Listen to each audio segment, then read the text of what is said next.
In this episode of Falmouth in Focus, we visit a pair of open house events, discuss changes ahead for the local newspaper, and take a look at an upcoming poetry event for teens. All this and much more on this edition of Falmouth in Focus.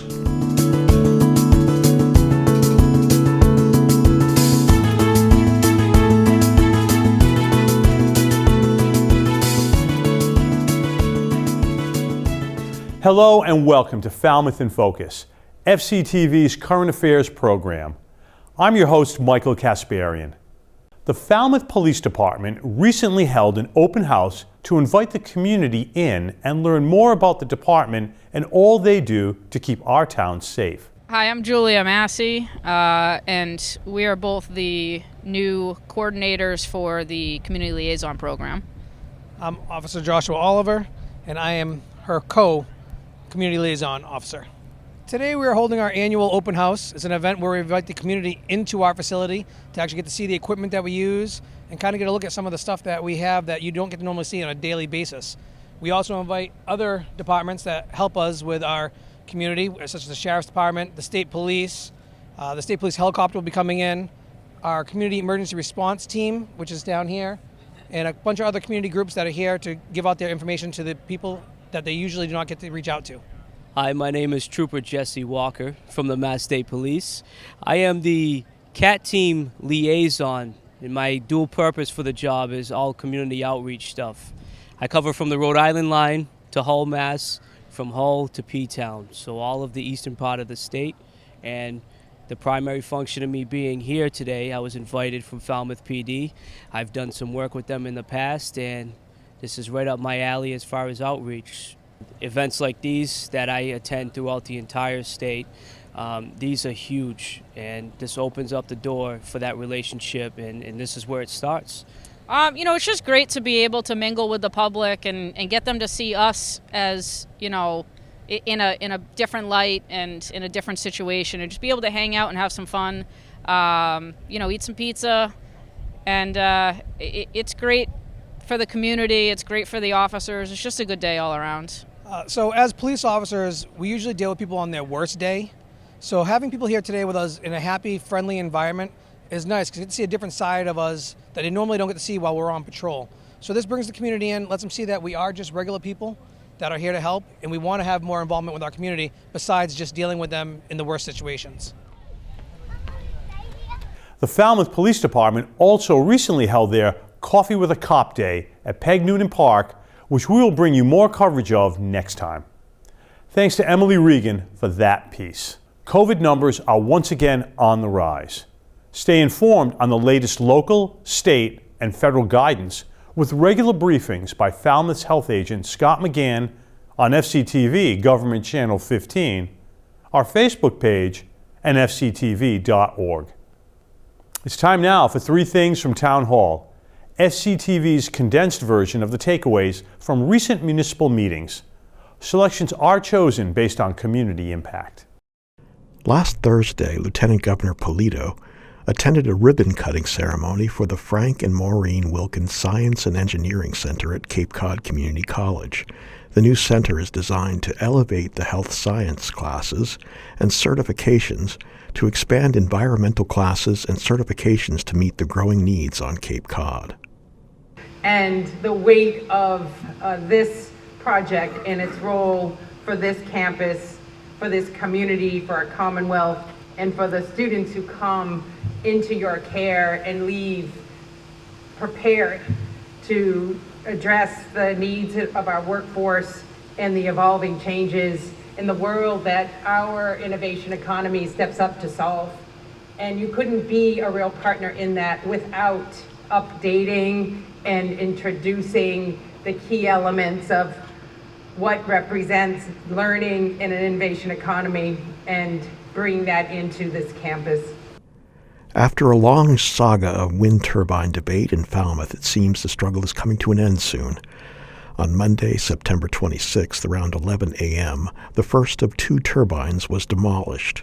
The public was not invited to witness the demolition due to safety concerns, as the large structure slowly was pulled down after much anticipation.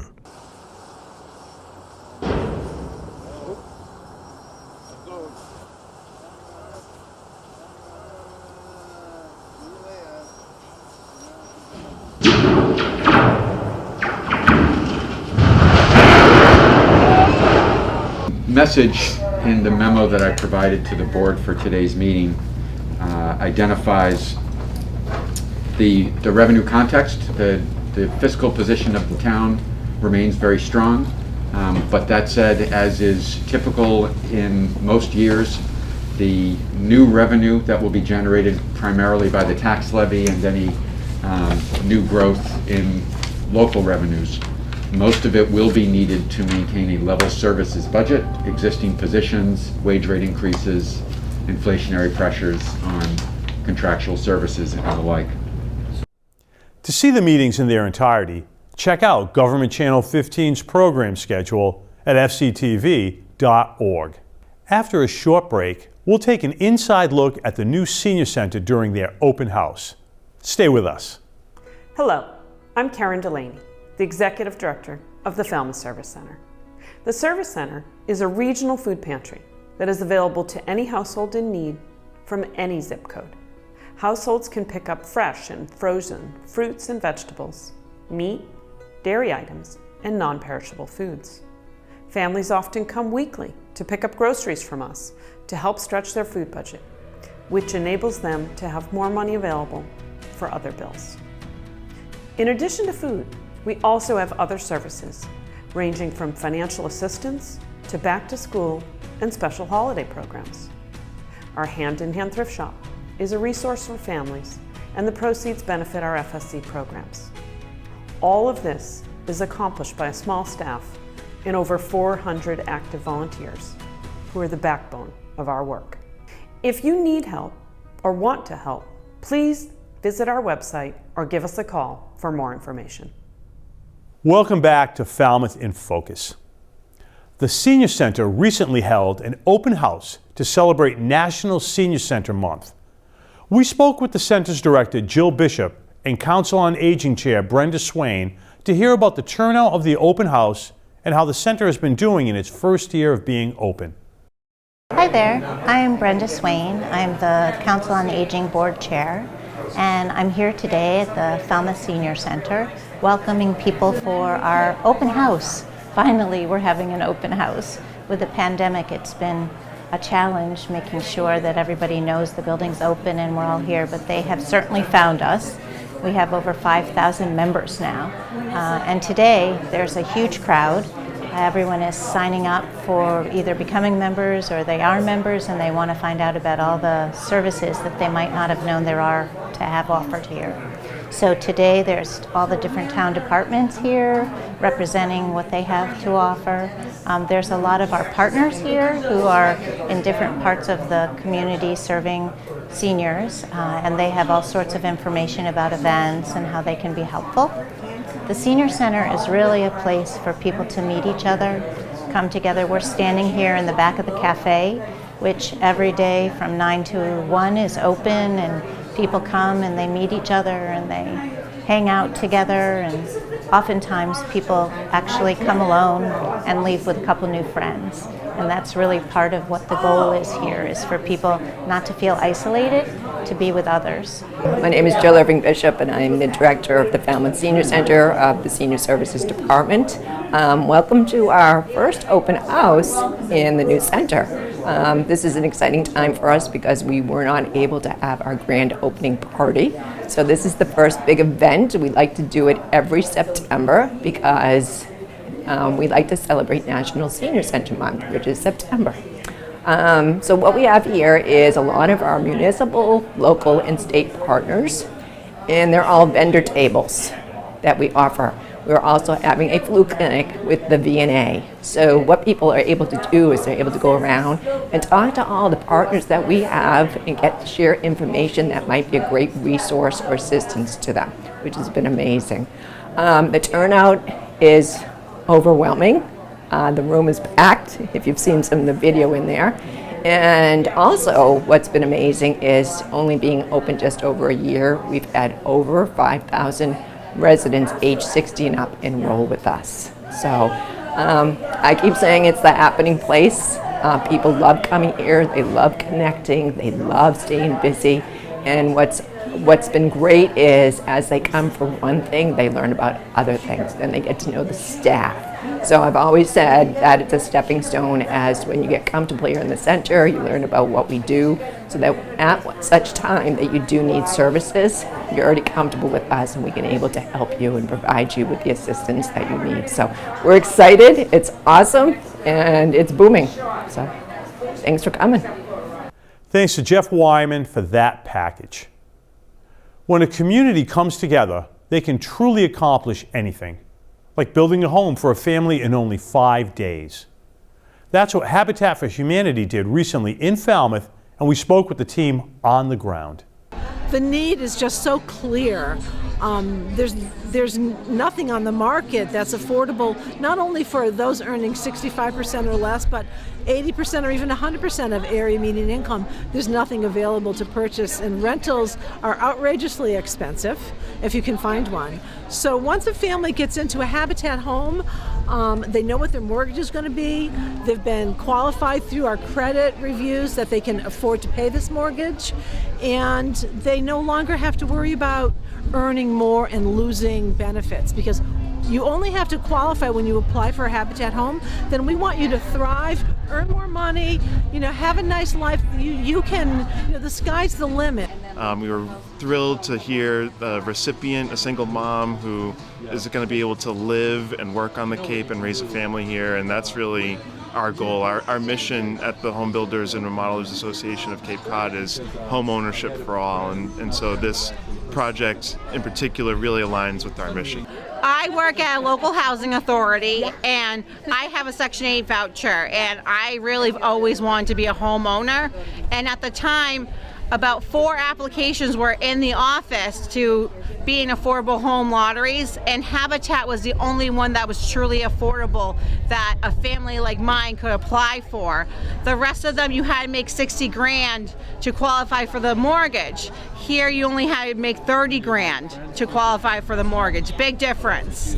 So I did all the paperwork they require, and somehow I was blessed enough to be picked out, and they called me. I went to the office and they said, "You want a Habitat home?" I was in tears, and they said, "Do you mind if we build it in 5 days?" And I said, "I would love you to build my home in 5 days. How do you do that?" And it's been an unreal spiritual experience ever since. Thanks to Queen Bonda for that uplifting story. Things are changing over at the Falmouth Enterprise as longtime publisher Bill Huff steps down and his son John Huff takes over reins of the over century-old newspaper. We sat down with him to find out what he imagines for the future of the paper. In a world where so much of our news is getting coming from social media and is built, via algorithm to what, tailored to what people want to see, our goal then is to figure out how to get people to read what they need to know in order to be better citizens inside their own communities. Nobody can be conservative in their view, and by conservative I mean nobody can think that what they're doing now is going to be what they're going to be doing 10 years from now. Mm-hmm. I'm not as involved in the newsroom as past generations of Huffs, and some of that is because I need to be looking at how I'm going to be able to keep this newsroom, and I'm very lucky that we've got incredibly talented people in here that I don't need to worry about the newsroom. Mm-hmm. I know that they're doing their jobs correctly. What I do need to worry about is making sure that paycheck that they get every week is kind of clear, and making sure the lights stay on. So we're definitely experimenting with a bunch of different things, including digital marketing in the community. So we actually provide full service suite of digital marketing. So everything from retargeting to website building. In addition to our advertising on our other platforms, On Cape Magazine. I'm about to come out with a new On Cape Magazine website. The magazine itself, capenews.net.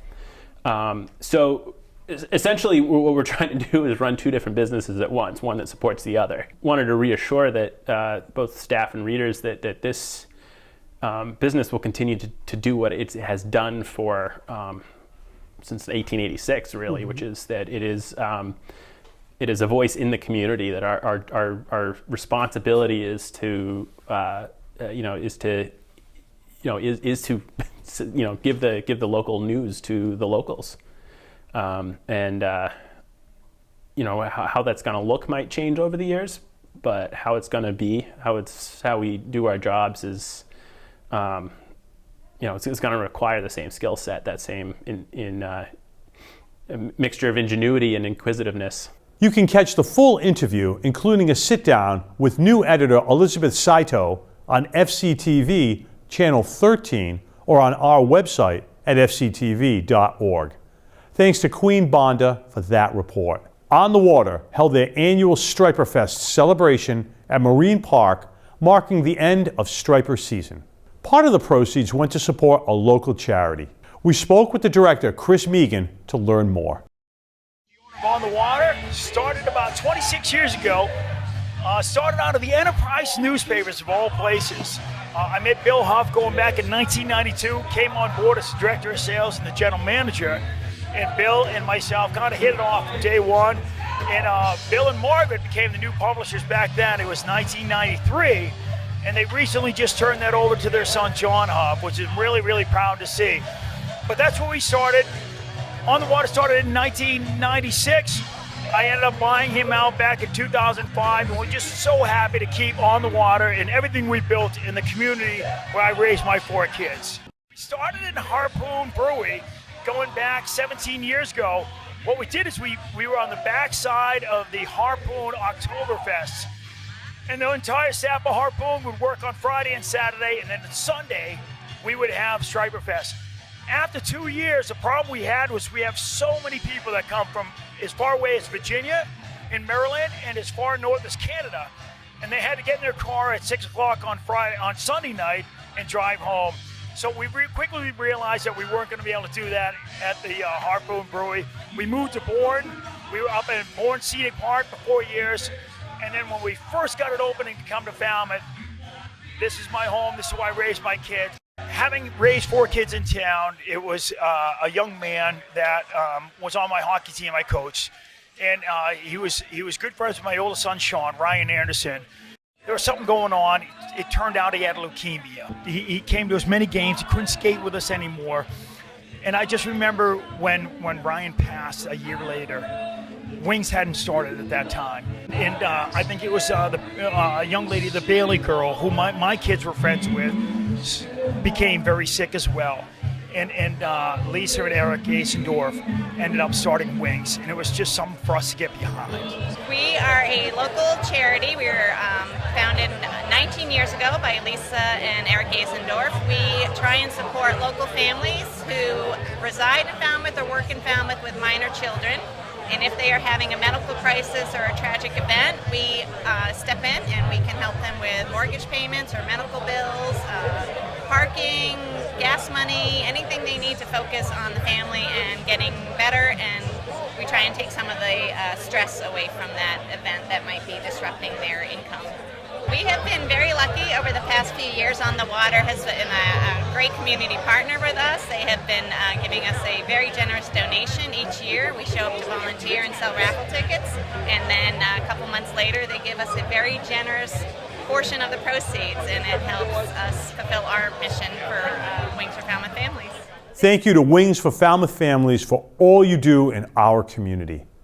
Thanks to Seth Harrington for that package. After a short break, we'll take a look at a fun event with typewriters. Stay with us. Hi, I'm Stacy Pugh, President and CEO of the YMCA Cape Cod. Did you know the YMCA is working to bring a Y facility to the Upper Cape? With land secured on Brick Kiln Road next to Falmouth High School, we're continuing the work of bringing this transformative community hub to life. Our design includes a preschool play space, school-age indoor playground, and intergenerational teen spaces to support youth development. We will offer programs for all ages through a state-of-the-art wellness center.